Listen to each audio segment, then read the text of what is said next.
BNP chairperson Begum Khaleda জিয়ার উপদেষ্টা সৈয়দ মোয়াজ্জেম হোসেন আলাল বলেছেন, ফ্যাসিবাদী শেখ হাসিনা প্রতিহিংসা চরিতার্থ করতেই বেগম খালেদা জিয়াকে করেছিল বাড়ি ছাড়া, আর বাংলাদেশের জনগণ স্বৈরাচারী শেখ হাসিনাকে করেছে দেশ ছাড়া। বুধবার বিকেলে সিরাজগঞ্জের শাহজাদপুর সরকারি বালক পাইলট উচ্চ বিদ্যালয় প্রাঙ্গণে আরাফাত রহমান কোকোর 10তম মৃত্যুবার্ষিকী উপলক্ষে স্মরণ সভায় প্রধান অতিথির বক্তব্যে তিনি এসব কথা বলেন।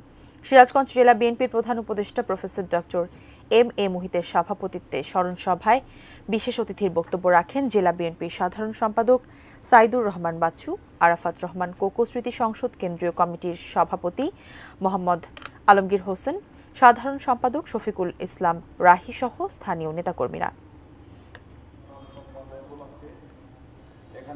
দৌরাত্মের একটা সীমা থাকা উচিত। বাংলাদেশের মানুষের ধৈর্যের কিন্তু সীমা আছে। বেশি বাড়াবাড়ি করলে কেবলমাত্র তো দেশ থেকে পালিয়ে গিয়ে ভারতে আশ্রয় নিয়েছেন, এরপরে মহাভারত রচনা করে দেওয়া হবে বাংলাদেশে।